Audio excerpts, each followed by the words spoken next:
Welcome to a live episode of Surviving the Survivor. We bring you the best guests in all of true crime. Don't forget to subscribe and smash that like button. Here's your host, Emmy Award-winning broadcaster, Joel Waldman.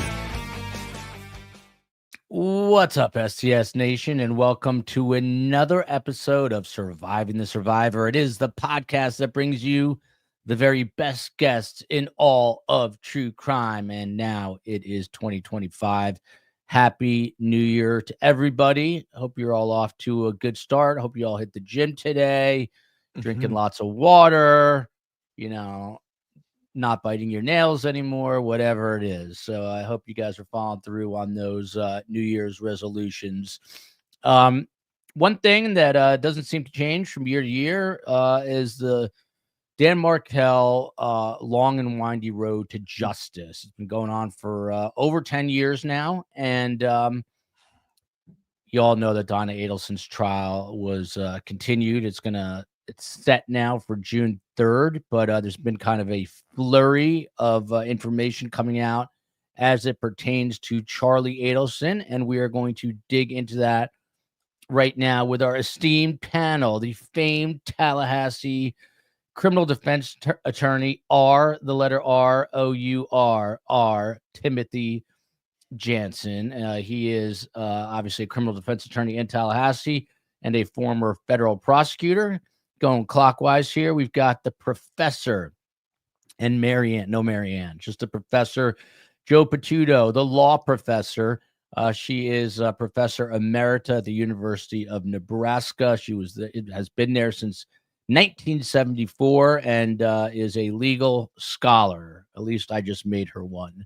And last but certainly not least, Martin Radner, otherwise known as Brother Counsel, a criminal defense attorney with a very nice Shure microphone there in his quaint little office in freezing Detroit, Michigan, right outside of Detroit. And of course, he is known for his YouTube channel, Brother Counsel, which is a great name. The COE is telling Shure to sponsor us. That'd be a great thing. They should sponsor us. Martin, I'm sitting in Florida, where it is going to hit, believe it or not, the 40s and or 50s tomorrow. Is it colder in the suburbs of Detroit right now? It is really, really cold. But don't worry. With this panel, it's going to feel warm everywhere. So, but I did want to tell you, Joel, that, a lot has been happening with the holidays. I'm sure a lot of your guests have been reaching out, trying to figure out what to get you for the holidays. So I've had some of my viewers and subscribers reaching out to me, like, what can they do for Brother Counsel? And I told them the answer is quite simple. I mean, there's one book that really is the best gift. And that's what I've been telling you. Just get me that book. And, there's not enough copies that you can buy. Martin, have I not sent you a free copy for pushing this as hard as you have? By the way, I haven't. I definitely did not get a signed copy. That's for sure. Okay. Well, I will get you a signed copy, and I appreciate that. It's funny. I've asked my community for $150 million, and it hasn't happened. So, but I'm glad that you're, that you're more modest. So there you go. All right. Well, brother, I'm going to start with you because you actually are the man who broke this news on Friday. Turns out that this motion, this appellate motion, was denied. Just take us a half step back and bring people kind of up to speed of where we are and then what happened Friday. Yeah, absolutely. So what happened was that we know that there was an appeal that was filed on behalf of Charlie Adelson. That appeal was sitting in the appellate court. And then all hell broke loose in the Donna Adelson case. And Charlie Adelson was added to the witness list. And then his appellate attorneys filed motions that he's not going to testify. He's going to rescind any waiver if there was a waiver. And we all know what happened from then on in. Well, after that hearing where Judge Everett said, okay, Rashbaum, you're off the case. Alex Morris, you're off the case. We're going to start this, hit the reset button and start this again. No contact with these attorneys, with any new attorneys, because of the conflict of interest that Dan Rashbaum had. That seemed to have caused the appellate attorneys that were representing Charlie Adelson for their wheels to start turning. And they said, wait a minute. If there's a conflict of interest here, maybe this conflict of interest actually existed back when Charlie Adelson was being charged, and back when his trial was occurring. And if Dan Rashbaum had a conflict of interest, because at the same time he was representing Donna Adelson, and he made strategic decisions which could adversely affect his representation of Charlie Adelson, well, then that itself is a basis for a mistrial. But the problem is that you can't just bounce around whatever court you want. Right now, the appellate courts had jurisdiction. So there's kind of at a procedurally, what they had to do was they had to file this motion in the appellate court saying, hey, let's put everything on pause. Let's relinquish your jurisdiction, meaning you'll allow the case to go back to the trial level. And then we'll fight this out at the trial level. And we'll file this motion. Well, maybe you'll have an evidentiary hearing. Dan Rashbaum will take the stand, and we'll figure out whether it was an actual conflict of interest that Dan Rashbaum had at the time when he was representing Charlie Adelson, which could then require a new trial for Charlie Adelson. Well, the Court of Appeals definitely has the discretion. There's no rule, there's no case law in Florida that says that when these circumstances happen, then the court is required to send it back. This was completely discretionary amongst the Court of Appeals. And what they decided to do, which what had just happened on Friday, they decided that they're not going to relinquish jurisdiction. They're not going to send it back down to the trial level. And what's going to happen now is that the case is going to stay in the Court of Appeals, run its track in the Court of Appeals, and then, they can see what they're going to do with this specific conflict of interest issue in either the Court of Appeals, or after the appeals are exhausted, you can then file another motion at the trial court level saying that the whole trial was improper and there should be a mistrial. So really, the question is going to be, number one, are they going to try to bring this issue up on appeal because it was not preserved? And there's some case law about that if you want me to get into that. And then secondly, even if they forego arguing this as a point of the Court of Appeals in the part of the appeal, well, then they'll be able to still bring it up after the appeals are exhausted. So this may be a couple of years. Well, we'll hear about Charlie Adelson's motion in the trial court after this is all done. So I hope that I kind of summed it up for you. And you did. There's more to talk about, but that's kind of like the quick summary. By the way, it is best guest, as you see behind me, but a better community. And I know you guys have lots of questions, as do I. So triple Q's, and I'll scroll to the bottom. But there was another motion filed today. We're going to get to that in a minute. But Tim Jansen, and then obviously we will get to the legal scholar, Professor Potuto, in a moment. But Tim, when you heard this news, what was your initial reaction? Surprising, not surprising? I mean, it's obviously very high profile in Tallahassee case everybody's talking about. It looked for a while because of the whole, Rashbaum debacle, that momentum was favoring Charlie. And then boom, you find out that his motion was denied. Well, everybody, when they buy a lottery ticket, believes they're going to win until the numbers come out, right? So they were buying a lottery ticket, and a lot of hoopla. You're spending that money before the winnings even announced. It's not surprising. Very rarely does the appellate court relinquish jurisdiction on a case like this at this time. It is a high-profile case. Courts like to have a clean record when they get up there so they can resolve everything one time. But I don't think there was enough in the record for them to relinquish jurisdiction. I think they just didn't want to do it. There is another motion pending before the court, and that only goes to counts 2 and 3.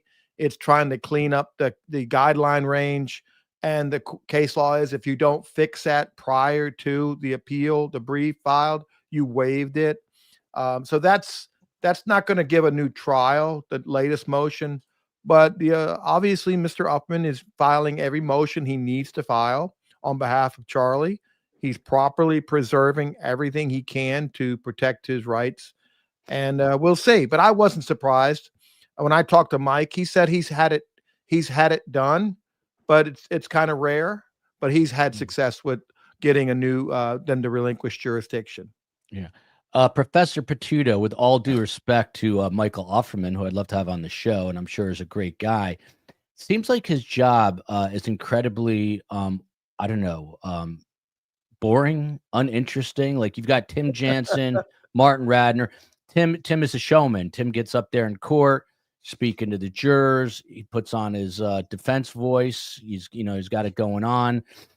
This guy Offerman kind of lives in the shadows and is basically pushing paper for a very high price, which is not a bad deal. I would like to do that myself, but he's just filing these appeals kind of one after the other. In all seriousness, I mean, he's said to be one of the best in the state of Florida. What is this skill, in your opinion, involved here? Because, right now it just seems, and obviously I'm not an attorney, but it just seems like he's filing what has to be filed. So eventually this actually can be appealed. Yeah, I wouldn't say it's a boring job. You have to really know the law, and you have to be very good at being able to comb through a transcript and find where the errors might be. And you can't do that unless you really know the law.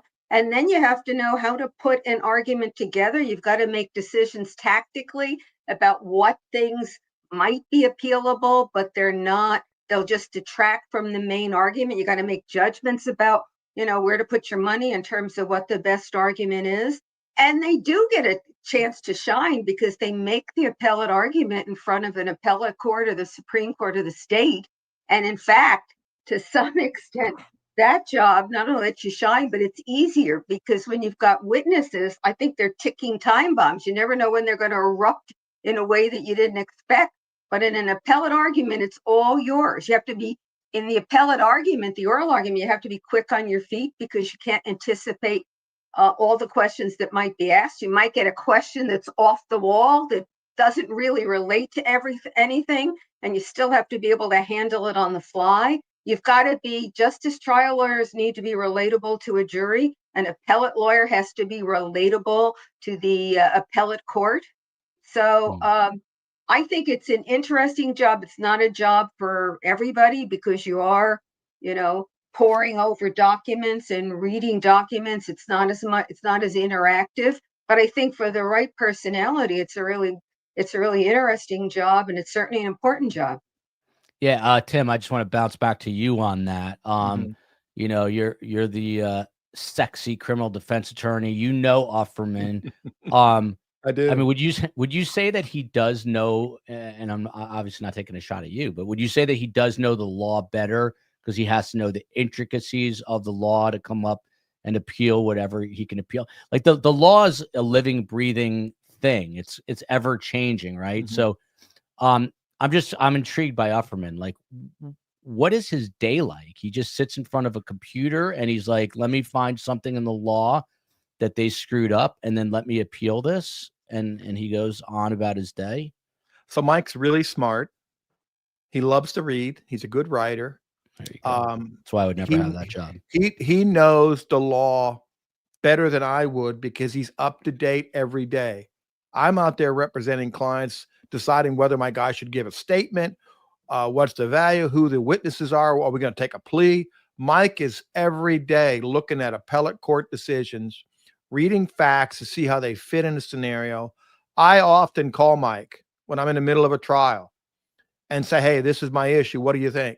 And as Mike says, when your trial lawyer is in district court, he's in two courtrooms. He's in that courtroom and the appellate court. And if you don't reserve or preserve the objection, you waived it. So it doesn't matter how smart Mike is, and he knows a good way to win it. You didn't preserve it. You've screwed it up. And I rely on Mike. I think he's one of the best. I always refer appeals to Mike. He's not cheap, but you don't get the cheapest lawyer, right? I don't recommend that, obviously. How does that work? I mean, how does this work with Charlie Adelson? I don't think anybody really knows like the inside baseball. So he's got to hire an appellate attorney. They have money. He goes and he hires the best, Michael Offerman. Is it a flat fee? Is it on a retainer? How does he pay this guy? We never discuss fees, but I know he's had flat fee cases because with some of my clients, I know he quoted a flat fee. I think he probably does hourly too. But I don't know that. He doesn't disclose that, and I don't disclose my fees to Mike. But he's great. I mean, he's a wonderful person, a very kind, giving person. And he does do trial court work. He does 3.850s, but he doesn't do them in Leon County. He won't do them here because he gets a lot of referrals from here. So he does those out of this jurisdiction. So he does do some hearings, trial hearings in the district court, not just appellate. And I don't want to get you in trouble, but did you invite him to the Jansen Christmas party, which is the biggest party in Tallahassee? I'm definitely coming next year, by the way. He is always invited to my parties. He's been in the past, but a lot of people travel during the holidays. So if they don't come, I understand. I don't kick them off the list, but I think about it. But Yeah. Well, considering all the times I've been in a panel with Tim, I thought I would get an invitation this year. But next year, 2025 is the year. We're all coming in 2025. We're going to be there. Brother counsel, this one from Jean Philpot. That's how I will pronounce it. I heard there was big news about Robert Adelson testifying and what he would say. Did the panel see this? Brother, I know you had some inside scoop on the in-camera hearing being unsealed. What specifically, which in-camera hearing was that? What did we learn? Yeah, so that was another thing that we just put out on the channel. That's why all your guests got to be subscribers. Brother Counsel, subscribe to Brother Counsel. Because we just broke this also. There was this transcript for this. This was based on a motion that was filed regarding Robert Adelson testifying. Robert Adelson was listed on the witness list. Obviously, the defense does not want Robert Adelson to testify. So Dan Rashbaum, at the time, this was a few months ago, this is in September, he filed this motion under seal, which means that we can't see it. He filed the motion, but we kind of got the gist of it, that he doesn't want Robert Adelson, to preclude Robert Adelson from testifying in the trial. So what Judge Everett did in that hearing was in September sometime, is that he said, we're going to have an in-camera hearing, meaning that the public can't see what's going on. Well, that transcript just got released. I went through the entire transcript on my channel, trying to explain as much as I could what was going on there. Basically, this was one of the main issues of the motion, is whether Robert Adelson will be able to testify. And if he's going to be able to testify, what about? So obviously he's a strange. Did they give any specifics, like any guidelines here?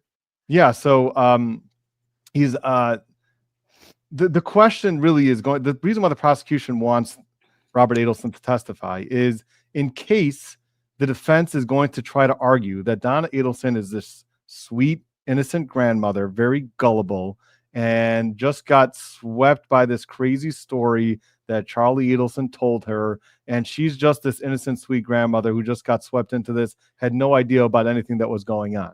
Now, Robert Adelson would testify that his mother, Donna Adelson, is nothing of the sort of gullible. She's very on top of it, very on the ball, and that's kind of to rebut that type of argument. So this was what was going on during that in-camera hearing, and I go through all this on the channel, on my channel, that we go through the entire transcript, but that was the gist of it. And the question is, what exactly is he going to be allowed to say? Is the state going to be able to call Robert Adelson in their case in chief, or is it only in rebuttal to the defense? This was all discussed in the hearing, and it seemed to me that Judge Everett is going to allow Robert Adelson to testify if the defense makes an issue or makes an argument that she's just a gullible grandmother. So the defense really has, again, even though there's new attorneys now, that ruling's still that his thoughts are still going to stay the same in it, most likely. So they have to be very careful with their defense.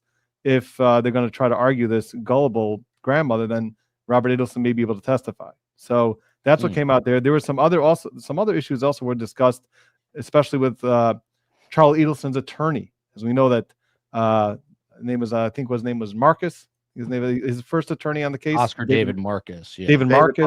Yeah, he doesn't. Yeah, David Marcus was initially on the case, and exactly what happened when he heard that Katie McManaway got arrested. There was some evidence that he right away called Charlie Adelson. Where exactly was he when he called Charlie Adelson? So those were also issues that were brought up in that in-camera hearing. Again, I go through all this in the channel, but yeah, these go back into the question of Robert Adelson. It may be a very real possibility that he'll testify, and that would be very interesting, to see him testify. Yeah. Joe, if I can add a couple of things to that. There also is a discussion of admissions that Donna made to Robert. Yeah. and there were 7 that they didn't, you don't know what they were, but there were 7 that were the focus of the discussion. And at least Rashbaum did not object to the introduction of the admissions. He may have a particular objection to the context or the tenor of a particular admission. There was also an interesting colloquy on a racist statement that somebody made. That motion came from the state saying they wanted to keep it out, which suggests that it's not something Donna said, because I can't imagine that the state would care if a statement she made was looked at disfavorably or unfavorably by the jury. So the question is what the statement could be, but they all agreed it shouldn't come in. And I played with it a little and had some ideas about what they were talking about there. But since on this show, I have been vocal about complaining about how I think Daniel Rashbaum has done his job. On this motion, I thought he did a pretty good job. He came in and he said there are 3 different areas we need to talk about where we've got, issues, and they were able to do it very efficiently. Just go through it 1, 2, 3. And I think that was at least in large part due to the way he framed the issues and brought them to the attention of the judge. Finally, a little bit of love for Rashbaum, who no one's heard from as far as I know since this. Hey, Joel and the crew, we need Joel, I guess, with Vinny Politan, investigators. We're actually, I'm going to be on there tonight. I don't know if you have ESPN, as Steve Cohen would say, but Vinny asked me to come on. And I think, Tim, you're on tomorrow night, right? I am on the Shiver case. Oh, there you go. So there you go. Best guests, and we'll be on Court TV, one after the other. So, Tim, I mean, both the professor and brother counsel bring up interesting points. So, I mean, Robert Adelson could really be like a nuclear bomb here and would just blow up the defense. I mean, I don't know how to ask this question. When would Georgia need to know what their defense is going to be in order to be able to call a Robert Adelson? I mean, how does this all play out in real time I guess what I'm asking. Well, she'll have him under subpoena, and she'll wait and see what happens in the opening. She'll see how the trial goes. She will immediately at any time go to sidebar and say, Judge, I think the defense has opened the door that we want to revisit, and we expect to call Robert Adelson as in rebuttal. I'm just giving the court's notice, and we'd like a ruling, Judge, because he's traveling. Or they might have him come here and make sure he's here. Every trial is fluid, right? Defense has witnesses, prosecution has witnesses that they have subpoenaed, but they may or may not call them. You might have a wonderful witnesses, and the state's case goes down. The last thing you want to do is give them an opportunity to fix it, get through, move on. If you think you have enough to win, you're done. Georgia's going to wait to the last minute. She doesn't have to do anything sooner and decide who she's going to call. And I've seen her do that in the case I had with her. She got smart and she released a witness who would have been great for us. And she cleverly released them. And she caught us. So yeah, that's why she was just named ADA of the year, I think. Jared Ross and his family, the wife has both the looks and the brains. No offense, Jared. My wife has gone up against Mr. Offerman several times. Jared's wife does appellate work in cases and speaks very highly of him.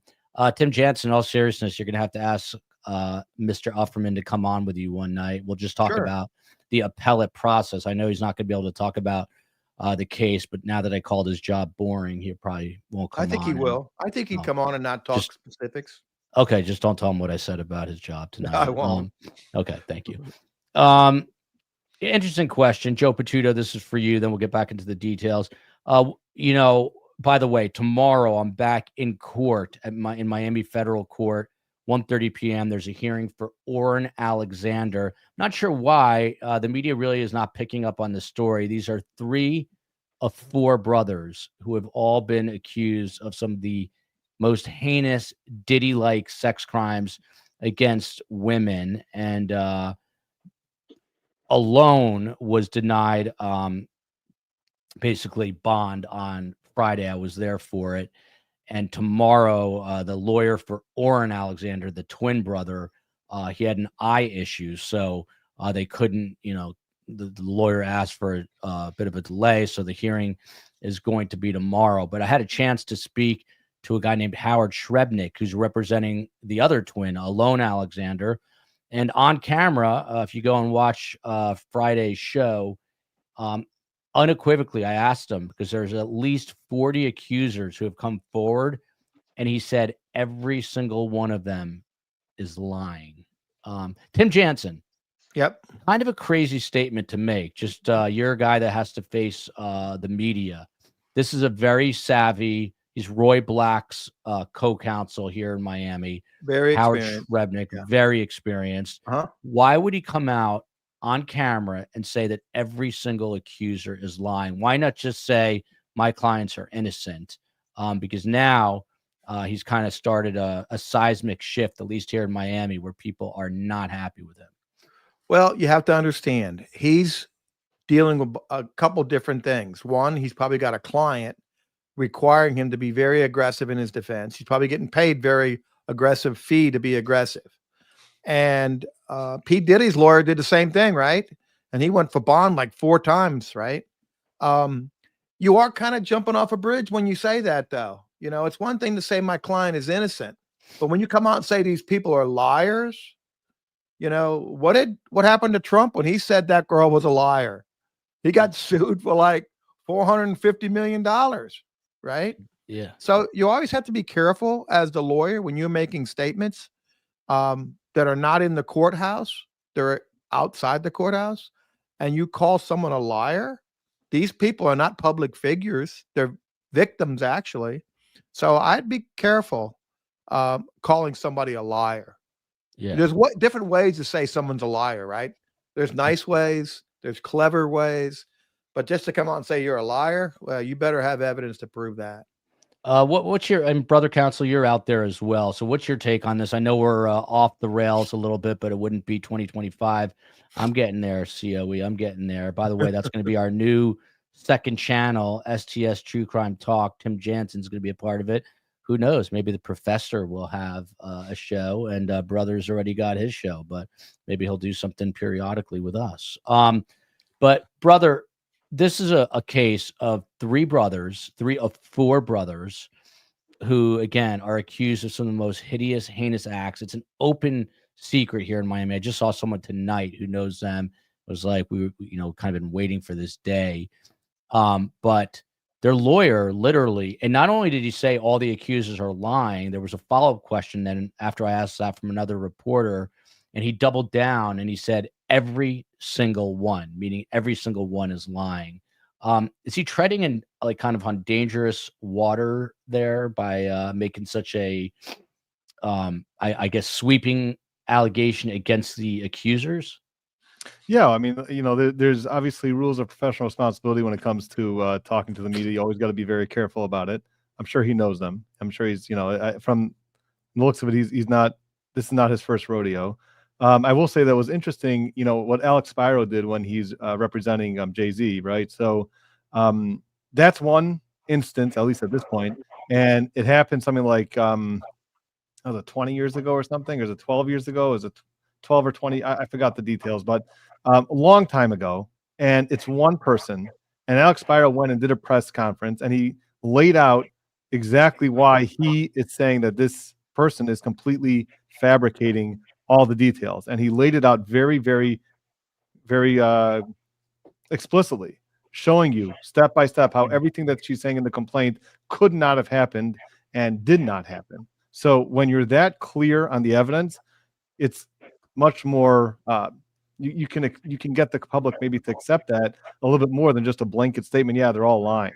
And it's when it's 40 people and not one person, and you're just saying they're completely lying, then like Tim was saying, it's a broad statement, and it's a large statement, and it's the power in the numbers, so maybe he could have been a little bit more politically correct with that comment, but I can understand why he wants to really push back very strongly and vigorously defend his client and say that his client is as clean as the fallen snow here in Detroit. Yeah. And he, he's Roy Black is arguably the best criminal defense attorney in the country. That's what many say. That's his partner.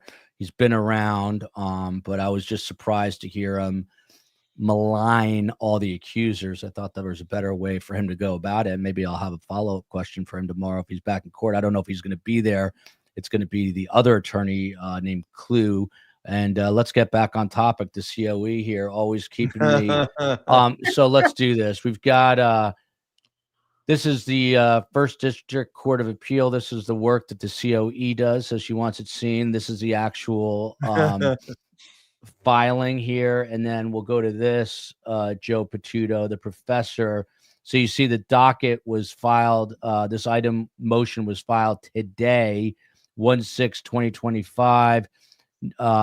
Description, notice of pending motion, correct sentencing error. So Jo Potuto, Tim Jansen came to us with this, saying that he spoke to some other attorneys, and basically within the Charlie Adelson world now, that Offerman is calling into question some of maybe the sentencing guidelines. What is this all about? And how like detail and minutia oriented does this get? Well, it depends on what the sentencing guidelines are like. I really don't have a good answer to this. On the murder one, the only penalty, the sentence in Florida, as I understand it, is life without parole. So I don't know what the technical error could have been there. On the other counts, there might be something that wasn't done correctly. But I mean, I don't know. I guess I don't know enough about Florida law to even be able to hazard a guess about what it should be. But if it's technical errors, they're correctable. It doesn't require a new trial. It doesn't require anything like that. You just have to get the error corrected so that the record is clean. Yeah. So Joe, so what they're asking here is they're saying if count one is thrown out, they're cleansing counts 2 and 3. Okay. Just in case count one ultimately gets thrown out, because if they don't do it now, they've waived it in the future. And count one is obviously first degree, right? First degree murder. Right. I see. Right. That makes sense. So then, Tim, the second point here, you need a 473-inch TV to read this, but luckily my eyes have not failed me yet. Point number 2, the defendant submits that there are errors on the criminal punishment code sentencing score sheet here and after score sheet that was utilized to sentence the defendant for counts 2 and 3. Martin Radner, pick up the baton right there. What the hell are they saying here? Yeah, I mean, like in most, again, I'm not intimately familiar with Florida's jurisdiction, but in most jurisdictions, when you're sentenced, so there's a pre-sentence investigation report, and there's certain score sheets, for lack of a better term, and of how they score you as a defendant. Are you a repeat offender? Are how many crimes you committed? What type of community service? All these different things. You get a certain score, and then according to that score, then you're placed in a certain bracket, and that bracket is going to represent where your sentencing guidelines should be. So if there's an error in that for whatever reason, they scored you. Everything's assigned points. So if your points are just off, and therefore you were put in the wrong bracket, and therefore the guidelines were off, and that could have affected the sentence. So that's what you got to correct. That's what I imagine what's going on here. And again, I haven't seen this yet. This document, I've been trying. I saw it on the docket, but I couldn't pull it up for some reason. Only the amazing attorney Tim Jansen was able to get this. But the rest of us, you got to have special Tallahassee powers. I've spoken to Mike's brilliant associate, Laurel, and it would require them to bring him back and have a resentencing on counts 2 and 3. Now, this may become moot if he gets appellate court, affirms the conviction on count 1, but then they have the post-conviction relief of ineffective counsel because of conflict. This case will not be gone for another 5 years, in my opinion. Yep. What is this? Victim injury points. It says up top there are 2 errors on the score sheet pursuant to Florida rule of criminal procedure. However, the score sheet in the second paragraph in the instant case incorrectly scored 120 victim injury death points. Right. Victim injury resulting from one or more capital offenses before the court for sentencing must not be included upon any score sheet prepared for non-capital offenses also pending before the court for sentencing. This does not prohibit the scoring of victim injury as a result of non-capital offense or offenses before the court for sentence. Now, if I was Michael Offerman and I was reading this at 3:30 in the afternoon, my face would plant on my desk immediately. Martin, what does this mean? Yeah, like I was saying, it sounds like there's a points problem there, how they're scoring these points. And again, I can't read it so clearly from my screen, but it sounds like there's they just scored him wrong. These are the points that you don't want. By the way, normally you want to get points. You don't want victim injury. Yeah, and remember this: Rashbaum didn't put any case on it sentencing. So if he gets a new sentencing, his new lawyers can put a whole new sentencing program before the court, and it may ultimately change the sentencing counts 2 and 3. So Tim, just and again, I don't think he objected. I don't remember what happened between what happened with the with these scoring points. A lot of times attorneys, by the way, and Tim will tell you this also, right, attorneys don't look at the pre-sentencing investigation. They'll just say, yeah, I'm sure it's fine. And they don't look at it carefully, and that can really affect. I've seen that. Yeah. So I mean, Martin, just take us inside baseball a little bit more. So like the scoring system, how does that work? And what I mean, I know you don't know specifically what they're talking about here, but like what could have gone awry, I guess. Well, exactly the point. I mean, the question is, how serious the crime is, what type of background you have, and all the kind of the points I went over before. You're assigned points for each thing. And there's these graphs, and then there's these charts, and you got to open them up, and you got to make sure that your client, a lot of people don't do this, like Tim was saying. You got to make sure that they actually, according to this system, assign the right amount of points to your client. Victim injury points. How bad was the murder? It's just there's just different points that they assign it. So if they do that wrong, you have to be able to add and subtract, and a lot of us go to law school because math is not our first subject. Well, here we go. In fact, to the extent the record suggests any effect the erroneous score sheet had on the sentence, the record suggests that the court did rely on the erroneous score sheet, because when requesting that the court impose the maximum sentences, consecutive 30-year sentences on counts 2 and 3, which the court ultimately did, the state referenced the erroneous score sheet. Ms. Kappelman, in regards to count 2 and 3, Your Honor, we are seeking the maximum sentence. We are asking for consecutive 30-year sentences on both of those. I have prepared a score sheet in reference to those. May I approach? Tim Jansen, what is happening here? Well, you got a really brilliant, smart guy using the record to make his point, which is what Mike does very well. When you have a transcript and you have wording that is indicative of what the law says you can't do, it's very persuasive. And Tim, how does this actually play out? Like, so what are the next steps? Now, who looks at this? Who decides, okay, we're moving forward, not moving forward? This is not important. It is important. It's immaterial. It's not, how does this move forward? I think he's preserved the record for the appeal. The appellate court may relinquish jurisdiction on sentencing issues so they get that fixed prior to coming to him. If they don't, he's already preserved it by filing it with both the district court and the appellate court. So if they don't do anything, they can't come back later and say, well, you didn't preserve it. Well, he did. He filed notice and he requested that the sentencing court go back and fix it. So he's done what he has to do. He's let the state know that they're going to fight every little motion. And Mike's good. I mean, and there were mistakes made, right? We know there were mistakes made. My gosh, and there was mistakes made in Donna's trial and it hadn't even started yet. So people always make mistakes, and this is a complex case, and the whole conflict should have never happened. You can't represent one person, then someone else gets arrested, go represent that person. And when that person gets convicted, go back and represent the first. You cannot do that. It's just bad lawyering. Yeah, and everybody was talking about it, Tim. I mean, you and I are probably talking about it on the show. Everyone was saying, like, whether you get around this conflict one way or the other, it's still not a good idea. And even the conflict issues to get around wasn't so simple either. And look what happened, So everyone had this niggling feeling. All these lawyers were looking at this case. Everyone had this feeling in the back of my mind, like, so this is not going to end well. This is just, and look what happened. Here's some more details of the COE, putting up graphic after graphic now. At the bottom of the score sheet, a court has the option to sentence a defendant to state prison, and a court can choose between life or a term of years. In the instant case, the state prison box is left blank, but more importantly, the court checked the box life.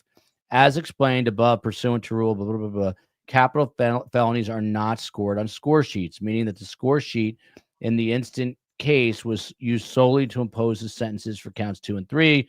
The maximum sentences for counts 2 and 3 was 30 years imprisonment for each count, or a total of 60 years. The court ultimately imposed a sentence of 30 years imprisonment for each count, with the sentence to be served consecutively. Therefore, the bottom of the score sheet should have stated that they imposed 60 years, not life. Jo Potuto, this is your world. This is like, you give this as a quiz to your students and they hate you for it. But how important is this? Well, getting the thing right is always very important, because only because it creates an appealable issue, perhaps another hearing to get the sentencing right, more money, more time, more everything. So sure, and some of this, I mean, a lot of jurisdictions and the feds have used sentencing guidelines for a long time. You're counting up, you're counting down. It's not something that anybody likes to do. So it is the thing that gets, short shrift some of the time. And this will make this case itself will provide so many good learning examples for trial ad courses, for crim pro courses, for lawyer ethics courses in law school.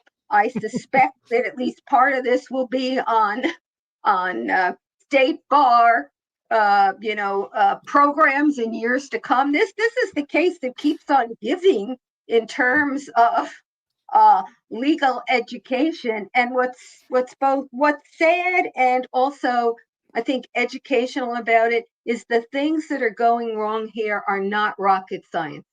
They're pretty elemental things about conflict of issues. Tim just wonderfully described it in a nutshell, the description of what Daniel Rashbaum did. The fact that you're not counting right, the fact that you checked the wrong box. I'm sure that the Judge Everett knew that you can't sentence for life on the conspiracy, on the other charge. It's a question of just, not thinking and checking the wrong box. We all do it. But it's, and if you look at it, I'm sure when you look at it and you say you check life, but 30 years and 30 years is 60 years, it's effectively, life. But the fact that it wasn't done correctly means you're going to have to go back and do it again. I have a book on it, appellate advocacy, and I talk about some of this. You have to be careful. We all know it is impossible to be careful all the time, every day, with everything. There are a lot of things going on.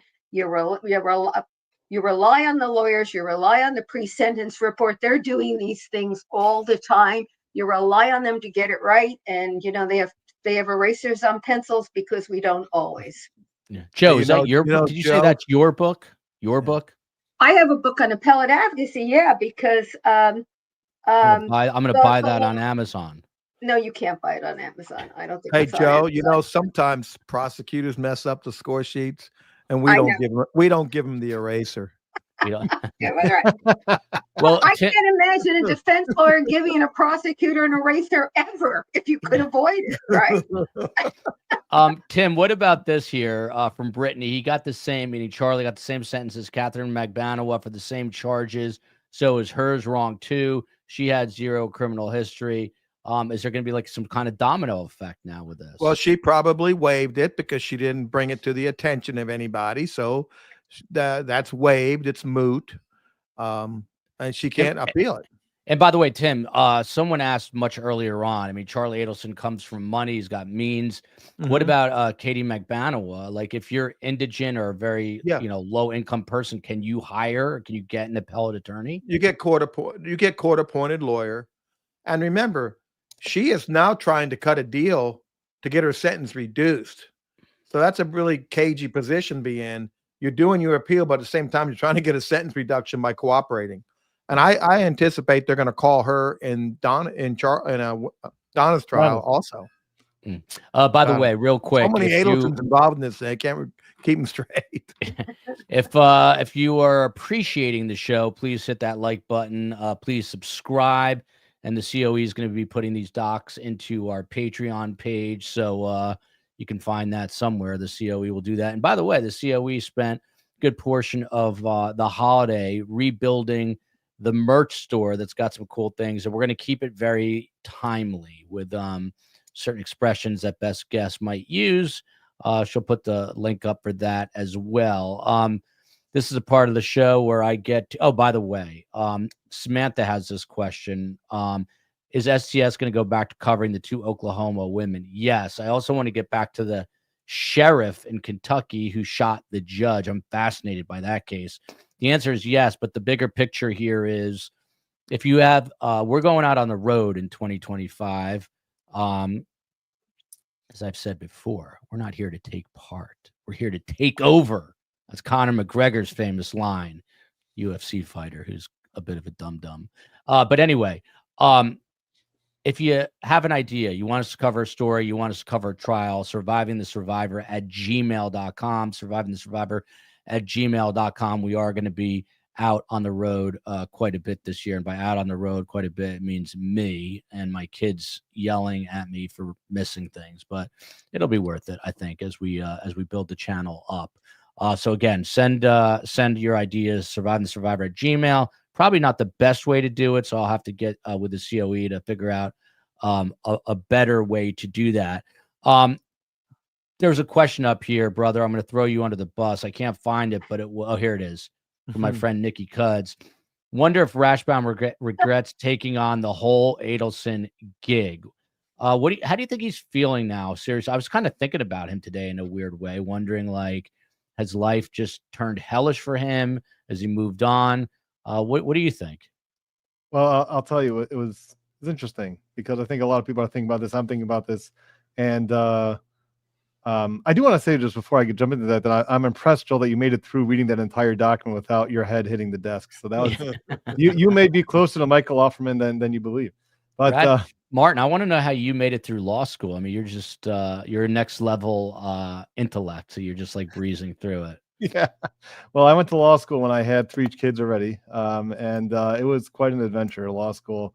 Wow. I was working at the time. I mean, that's a crazy story for another time, but coming back to your question. Oh yeah, Dan Rashbaum. So, by the way, I could not make it through law school if I had 3 people to cheat off of, but you had 3 kids. That's a whole different story. That's amazing. Go ahead. And my wife, when we had another kid while I was in the middle of law school. So that, yeah, there's a lot going on there, but Dan Rashbaum. So I think that, sometimes when you take this type of case and you know that everyone's going to be dogging on you and you're going to be the defense attorney who's standing up for the Constitution and then his rights and all that, there is a certain enjoyment to doing that and showing that the Constitution is more important than any single case. And I get that 100%. And, you embrace the role and you do your best. And even though people are dogging on you on social media and all that, but then, when you kind of took it just a drop too far and was getting a little bit too, he went on your show, as you know, and he was talking about the defenses of Donna Adelson. And I think it got away from him a little bit. And then all this happens. And then it just really is just egg on your face. And, it's anytime that there's like an ethical issue with any attorney, you hate that stuff. You hate to have to explain yourself. And here it's public. All the lawyers were talking about that he shouldn't have done this, and no one thought it was a good idea, even if you get the waivers. Now the question is, what were there waivers? Were there written waivers? And, if this ultimately turns into a question whether what the state bar is going to do with him, yeah, he's hating that he took that phone call. He's, ever. So at this point, he cannot be feeling comfortable where he is right now with this conflict issue coming up. So yeah, I mean, whatever notoriety he got from it, he's not happy with it right now. I wish he could just, like those people who win the lottery and then wish a few years later that they never won it. That not that winning the lottery is the same thing as representing the Adelsons, but you get the point. I do. Peppermint, this is a great point. I like that you were hanging with the chicken at the courthouse. True story. Downtown Miami, there are wild roosters, aka chickens, I guess. And one was definitely not afraid of me because he was getting up in my face. But COE, if we can get a little tripod for a cell phone, that'd be a step in the right direction in 2025, instead of me with my shaky hands holding it there on a cement slab overlooking the courthouse. It'll be a step for sure in the right direction. Tim Jansen, I just want to go back. So I'm intrigued by the Rob Adelson thing. Yeah, I know you did, but I also I broke it in Orlando when I was chasing James. What's his name? What was the attorney's name? James Owens. Yes, Owens. When I was chasing him around, I broke it. COE. We need another one, please.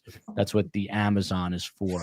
But Tim, back to this Rob Adelson thing. Is there any chance that he could? Thank you, Miss Brazy. This is very kind of you. 2025, 10 memberships. Is there any chance in any world? I mean, he's estranged from the family. We've heard the stories. He, wanted to marry this woman. She was a different faith.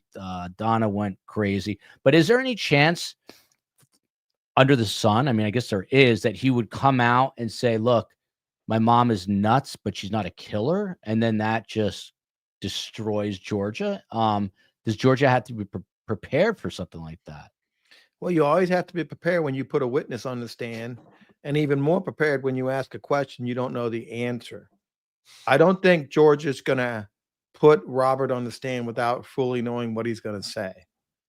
And they'll prep him. They got people there. They got lawyers in the background. They'll talk to him and ask him. They'll go over his proposed testimony and make sure it's going to be the same. But, you can't prep somebody for cross-examination. Georgia doesn't know what the question's going to be on cross. Jackie and Zellman are going to probably come in pretty aggressive, and they know the points they want to make. So I think Georgia and Sarah are going to have a little better fight this time, and they got a defendant, who's going to get some sympathy. I think she might come across, certainly she has to come across better than Charlie. You saw her on the undercover bump. Very cool, calm, collective, never lost her cool. And she went on like nothing. And I expect her to do the same thing on the witness stand. By the way, I did have a chance to speak with Phil Marquel over the holidays, and he's doing well. But he's voiced this to me before. He's in his early 80s, and he says, I want to see justice meted out before my time. And he's not, he's in good shape, so not worried about him. And I just saw Ruth over the holidays. But same thing. I mean, Joe, what about the whole, slogan, justice delayed is justice denied? I mean, there is a chance here. I mean, there's always a chance that this is going to continue to drag on. And then there's a million people already asking about Wendy with an I.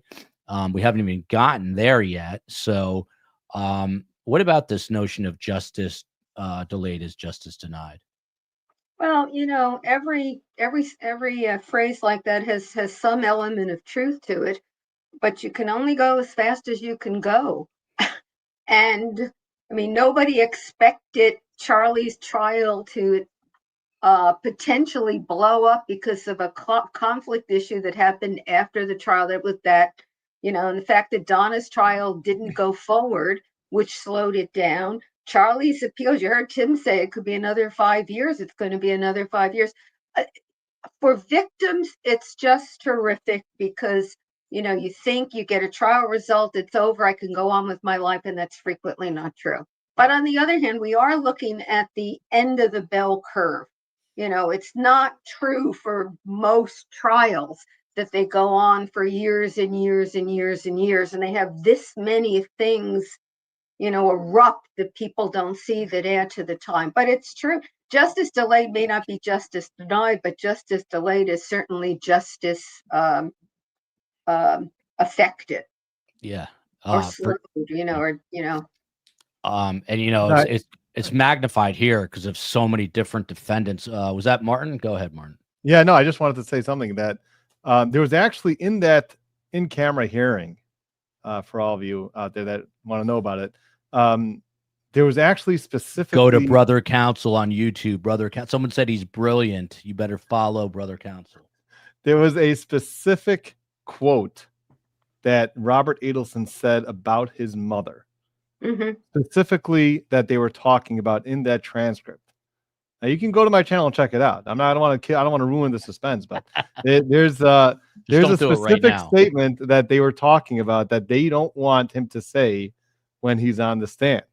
So he may not say it on the stand. Which is well, it's just Brother Counsel. I mean, you better, because if you don't, I will. Okay, well, I'm going to let you then steal my thunder. But I did see a question there that I want to answer, if you don't mind, Joel. Yeah, go for it. There's a question of, am I go green or go blue? Right, there we go. Martin, go green or go blue. I'll join your channel depending on your answer. Joke, sort of. So I will tell you that I don't have any deep connection either with Michigan. By the way, go blue or go green is blue represents University of Michigan, and green is Michigan State. In case all you guys, in case you don't know, maybe you do know. I don't know. So I don't have any deep connection to either one. I went to Wayne State, so that's not, that's my law school. I didn't have any really, I know lawyers from both. I think they're both great. But I will say one thing that I guess if I had to choose one or the other, number one, I like underdogs, and I just feel like Michigan State's more of an underdog.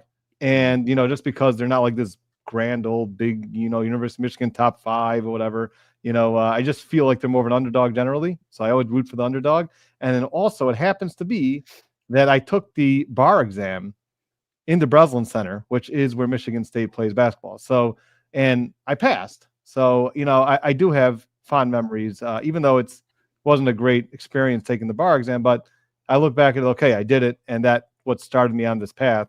So I guess I have to tilt a little bit in favor of Michigan State. I have a follow-up there. You're in the Breslin Center. Are you taking the bar exam on your lap? Are you sitting in one of the 20,000 seats? Or no, so what they do is the basketball court there is filled with tables. So you're literally on the court. You've got to go down the stands. So you're going all the way from the top, you go all the way down onto the floor. It's the closest you're ever going to get on the floor. And you take the bar exam wherever your seat is, and it's just a brutal experience. But thank God I only have to do it once. So yeah. How about those Detroit Lions, Martin? Yeah, I know. You want to hear something crazy? I mean, I know we're going really off topic here, but but there was somebody who put in like this. Apparently, you can bet all these different types of bets. Somebody put a bet in, and you can bet on like the 4 major sports who's going to win, like NHL, NFL, MLB, NBA. Okay, this guy made $100 bet, and he so far was right on the NHL, the MLB, and the NBA. The only one that he has to win now is the NFL, and he gets something like $110,000. Really? Okay, he put a bet for $100. Do we know where he is? Is he like a? And he betted. This is a year ago. He betted on the Lions winning the Super Bowl. So this guy's $110,000 is riding on whether the Lions can actually win the first Super Bowl in their history. Well, I'm going to root for that underdog. So whoever he is, I'm rooting for you. You got to know that Wendy is looking over her shoulder, Tim. She can't be comfortable. Lady Justice will serve her cold tea. This comes up every time. This is my good friend, even though we never met, Wesley John Holmes, an Aussie living in Tokyo. There seems to be some momentum loss with Wendy with all the delays. I mean, Tim, is that a real thing? Because I was saying that like it felt like Charlie had momentum, and then I saw Jared Ross say there's no such thing as momentum. He's staying in prison. That's the end of it. Blah blah blah. But what about with Wendy? It's the question. Everyone asks every couple of chats in. People are asking the same question. So, what about this? Has momentum been lost in your opinion? Momentum has nothing to do with it. It's evidence. Evidence that can be admitted into court to prove that she had knowledge and participated in this crime. And apparently Georgia, Jack, and Sarah don't believe they have enough evidence to charge her. Could that change? Yes. But it's what, 11 or 12 years now? They haven't charged her. Yep. That's a damn long time, but they're also going one at a time. CD Light, thank you so much. This is very kind of you. A super sticker helps us, goes a long way. I can buy a 2-legged tripod now if the COE is willing to order it on the Amazon. Someone yelled at me for ordering on Amazon. I agree with you. We should actually support small businesses, although I don't know a place within 10 miles of me that would sell. Maybe Best Buy, I guess, would have Best that, Buy but, has them. yeah. You want Donna's quote? Yeah, please, Joe. Yeah. Robert said, she said, well, this is Morris quoting Robert, saying that Donna said, there's no person who places their own interests first more than Donna. That's the quote. And that's Robert, you said? That's what they report is Robert having said, and I would lay, I think there's a better than 50% chance that if Donna's defense is the defense we think it's going to be, that he'll be able to say something like that on the stand. By the way, this is a fascinating case. Cain Velasquez, for those who do not know, UFC heavyweight champ. I'm a diehard UFC fan, so it's interesting to me. Long story short, his child was being SA'd by an adult, Cain Velasquez, who could kill any human being with his bare hands. He's a heavyweight, trained killer. He decided that he was going to grab his weapon, chase these people down the road, fired at the car, hit the other person. The person did not die, was just injured.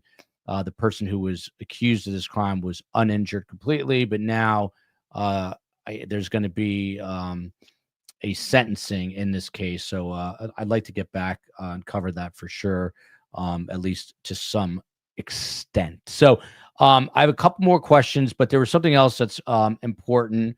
And Jo Potuto, I'm going to go to you on this one. Ruth sent me this. Thank you, Luck of the Irish. Thank you, Luck of the Irish. I like that pick. That pick reminds me of Farrah Fawcett in 1970s. Have I just been canceled? So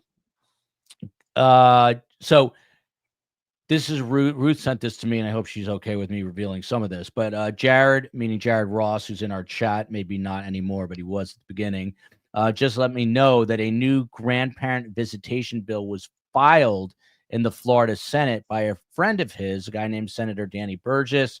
It builds upon the original bill. Basically, the Marquel Act, which was passed a few years ago, gives grandparents who were alienated certain visitation rights. Jo Potuto, the thing about this is the way I understand it, the immediate parent, in other words, it would have to be Wendy, who's convicted in order for this to kick in. So it's for people who are convicted and are actually the parent of the child, then the grandparents would have visitation rights. In this case, it's the ex-brother-in-law, the ex-mother-in-law is about to go on trial. But what about the fact that, the Markels had, along with Karen Cyphers, I think I can say this, she worked behind the scenes tirelessly, Jared Ross, to get this law passed in light of this. I mean, that is a little bit of a silver lining that comes out from tragedy after tragedy here, trial after trial. Yeah, I'm absolutely in favor of grandparents' rights. But there's a constitutional issue sitting in all of that, which is why I am sure that the Florida law was so carefully crafted, and some people think it's so narrow, and that is the parental right to decide against the intrusion of the state as to how a child is going to be raised and who the child will interact with. So it's a really tough area. You get an easy case like one in which you think the mother has been complicit in the death of the father, and you want the relatives of the father to be able to see the child after that mother's been convicted. that's an easy case. But the range of cases that can come up where grandparents may want to have visitation against the interests and the predilections of the parents, it's a large range. So trying to figure out how to craft that to protect the essential right of the parents, while opening the door to grandparents in cases where it seems to be warranted that the parents are making decisions for very bad reasons or motivated by malice towards the other parent and the grandparents. That's tough to do it in legislation. It's easier to do it in front of a judge on a fact-dependent case. But that's where it is. I'm sure that's why that Florida law was as narrowly crafted. But I agree that law does give some entree, and at least it provides some opening in the really very clear, egregious cases in which grandparents are being excluded by a parent who's antagonistic to their interests, and there's been some sort of court finding that the parent was wrong. By the way, I forgot to mention, in the merch store, there is now a COE shirt. Everyone's got their own COE.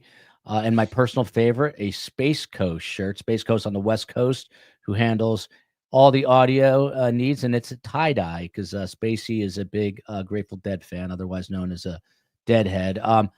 COE, is it possible to put this in our calendar? And by the way, January 24th is also, I believe, the day that Stefan Stearns is supposed to go on trial. Stefan Stearns is supposed to go on trial in the Matty Soto case just on the SA charges. And I'm going to be up there if indeed that happens. I have a feeling that maybe they'll combine trials, and we'll find out about that in the coming weeks. But if he is going on trial just on the SA charges, by the way, that would be a death penalty case. I am going to be up there for sure. You see the COE second channel will be up and running with 5 new hosts, new content, including the COE. Hope you're all subscribed. Turn your settings on. It's not like we don't have enough going on right now. We just decided we'll just, deluge us here. Don't give up, friends. George is going one at a time. Tim Jansen, to you. What are the challenges now if Donna's team wants to call Charlie? What are the issues there? Well, Charlie has the right to take the fifth. Only the government can grant him immunity. The defense can't grant him immunity. So if defense calls him, the state can cross-examine him. If he says he's going to take the fifth, and the judge is not going to let him testify, because you can't invoke the fifth while giving testimony for one side. I don't know if Georgia will give him immunity, but they might, depending on the defense. And we all think we know what the defense is going to be. It's going to be that my son got over his head. These people threatened him. He came to me. I was only trying to protect him. I really don't know anything about all this kind of stuff. I'm just a retired teacher and a bookkeeper, and I was just protecting my son. He talked in codes because I was trying to protect him and my family.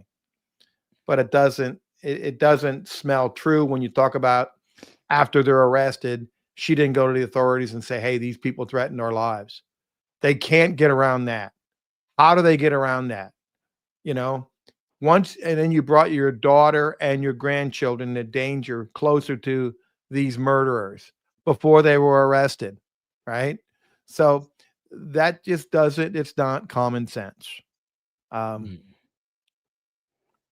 do not know this, by the way, that Wendy will be arrested soon. I have no idea. Trust me, I'm not privy to that, but it's a question that everybody asks me. Look at this. One of the OGs, Ned Smith, who it took me about 2 years to figure out was not a guy named Ned, but actually a woman in Texas. It was her birthday. Happy birthday, belated birthday. Ned was a court reporter, by the way, unless she made that part of it up. But and she was a court reporter, and she's quick with the wit. Couple more quick ones, and then I promise we're going to get final thoughts and wrap it up here. Brother, to you, how much of a concern for the current defense is it that Charlie was convicted? It's just, Tallahassee's not a small town, but it's not a huge town. People there are probably going to know. Does it affect jury perception when they get to calling, voir diring a potential jury for Donna. Well, yeah, I mean, that's going to be one of the first questions. Did you ever hear about this case? Did you hear about Charlie Adelson? Did you hear about Dan Markel? Did you hear anything about this case? Did you watch Surviving the Survivor or Brother Counsel? You know what Tim Jansen is, professor. So, I mean, these are going to be fleshed out during jury selection. And I'm sure that most of the people that watched Charlie Adelson's trial believe that he was full of it. And his story didn't make any sense. And it's ridiculous and it's fantastic. And if somebody knows about that trial, it will definitely affect them one way or the other, and you don't want that person on your jury. So the question is, if this is going to be realistic in Tallahassee, that people haven't heard about this case at all. I mean, Tim would have a better idea about that. And then if they did hear about it, how much did they hear about it, and are they going to be able to stay impartial? So I guess these are all things that we're going to have to see how jury selection goes. And unfortunately, we're not going to be in the courtroom, but maybe you will, Joel, with your tripod, and you'll be able to give us updates on the jury selection with that new tripod because of all these super stickers you got.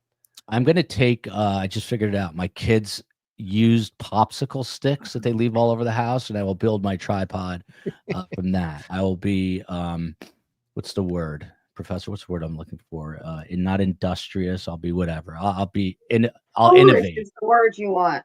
Foolish. Yeah. Here's my buddy Wesley John Holmes, who I've never met, but I love the name.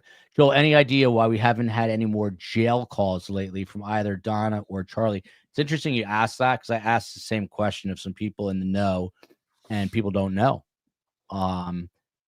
I believe that first round was leaked out by the SAO, the state attorney's office. And so we put some requests in. COE will put another one in, but we need to, I don't know. I think we're going to probably get some stuff as we get closer to trial, but it's interesting you asked that, because I literally asked the same exact question. Tim Jansen, a final sort of legal question here in terms of motive. It's always been Donna didn't want the grandchildren living in Tallahassee. She hated Tallahassee. She wanted them down in Miami. What's the defense going to do with that motive? Do they have to change the narrative completely and say, what are you talking about? She loved Tallahassee. She just, didn't, whatever. It was an 8-hour trip. So she only wanted them to come down every other week instead of every week, because the drive is too long. What does the defense have to do with this motive that's out there? Well, they have to be careful on the motive, because they would just then introduce and open the door to all those emails about the divorce proceedings.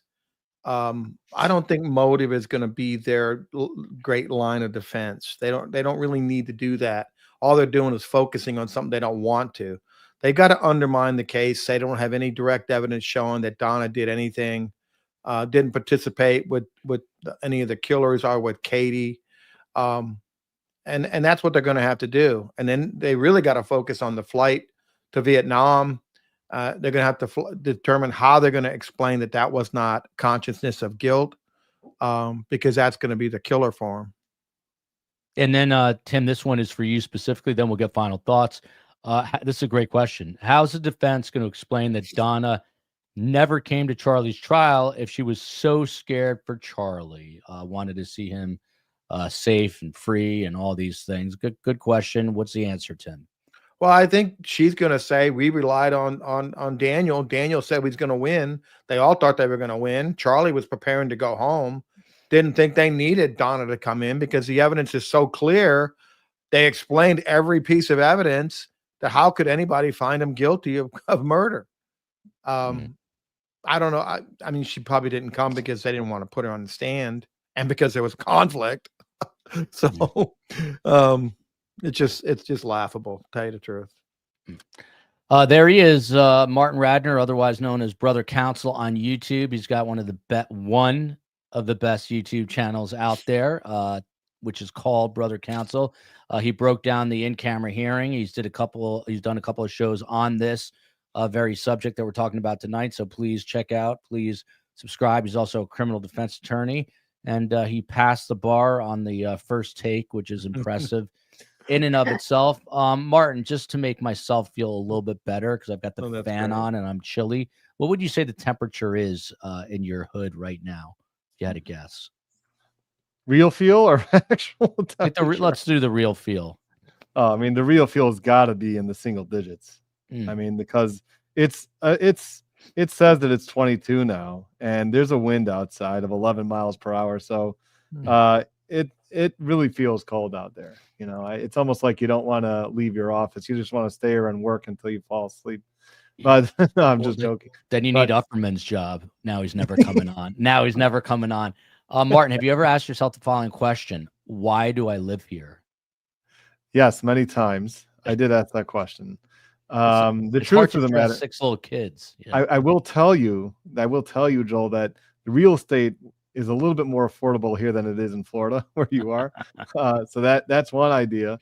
I also have a lot of family here, you know, and the Lions are about to win the Super Bowl. So I mean, you know, it's a great time to be living in Detroit. So you're absolutely right. And Detroit is making a comeback. It's a cool city, except in January and February. But so, brother, what are your final thoughts here on Donna, Charlie, Wendy? What does your brilliant mind tell us? Yeah, my brilliant mind tells us that there's going to be a lot more to talk about in another week or so. It's the case that keeps giving. So I hope to be back on your show with Tim and the professor. And next week we'll have a weekly show, perhaps on the Adelson and Marquel situation, and we'll be breaking everything down for everybody and having a good time. You know, so and then we'll be talking and as it leads up to the Lions win. I mean, you know, what can be better? By the way, you should just know I noticed that question that person said they're going to subscribe if I answer that question correctly. Yeah. Tara, I think her name was. She said that I answered the question correctly, so I got another subscriber. Thank you, Joel. There you go. So, it's always fun to be on here, and I always like coming on, so I appreciate that. And look at this. Martin's the best. She is the professor, a legal scholar. You heard her. She's written a book about appellate advocacy. Is that the right? What's the actual title, Jo? Winning Appeals. I like. How many books have you written, Jo? 3. 3 books. Wow. I would say my New Year's resolution would be to read all 3, but it's never going to happen. No, don't make it. You wouldn't live up to it, and then you'd feel bad. So don't make it. Look, the COE is looking on Amazon. It's not available. No, Winning it's not Appeal. It isn't. We'll have to get Jo. You have to send me a signed copy. I want one. Jo, your final thoughts here. You're always really generous with your time, as are the other 2 guests.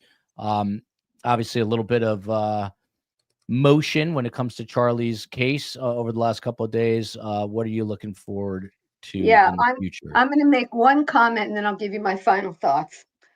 Mold and viruses and germs thrive in warm weather. So being in cold weather climates has its advantages. It's invigorating.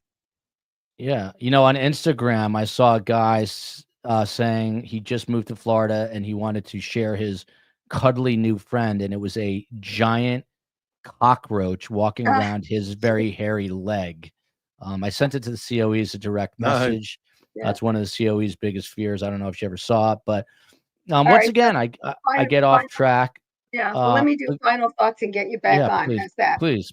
Thank you. It's interesting to me that in many ways, for the Adelsons, 2025 is beginning the way 2024 went and ended, which is there are new things that come up, some of which I haven't seen in other trials, or at least haven't seen routinely in other trials. I have a couple of hopes for this year. I hope the Donna Adelson trial goes and is finished, and there are no really significant appealable issues, and that one can be just checked off. What interests me some when I think about this case is it's hard to keep all the balls juggled in the air at the same time. I mean, if you think back, when there was more talk about Wendy, when Donna's trial looked like it was going, there were tidbits of new evidence that it looked like were being developed against Wendy. Her friend at Florida State, who's now, I think, in California somewhere, who had written and said, I've got something I want to disclose.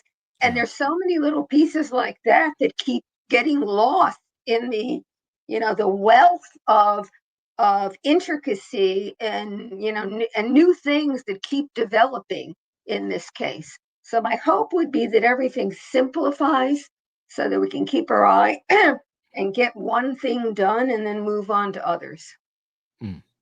Very well said, as you would expect from the professor. Last but certainly not least, he is the famed Tallahassee criminal defense attorney, the letter R and OUR, Timothy Jansen, former federal prosecutor. Tim, I'm not even going to ask you because I ask you every time, and you just laugh at me about Wendy being arrested. But I will ask you, what are you kind of anticipating next here? Well, we're getting 32 degrees tonight with a little breeze, so it's chilly in Tallahassee. My daughter called me and said she's expecting snow next week in Atlanta. Oh boy. Those are the things you can expect. This case, you don't know what you're going to get. Every day it's different. Pretrial motions, I think, filed by the defense and the prosecution are going to give a great deal of anticipation where this trial's going, what the evidence is going to be. So this case is never going to end, and not for good reasons. But I think Judge Everett and the prosecution is going to do everything they can to make sure everything is clean and moves quicker than it has so far, because it's been really a slow process. Well said. A quick reminder, tomorrow I'll be in federal court covering the Alexander brothers. You can Google that if you don't know the story, but it is not unlike what's going on with Diddy, except here in Miami, but they're going to be flown up because they're facing federal charges in New York, and they are not getting out of jail anytime soon they're going to be in the same detention center, as a matter of fact, as Sean Diddy Combs. Pierrette Hebert, minus 24 Celsius in Winnipeg, Canada.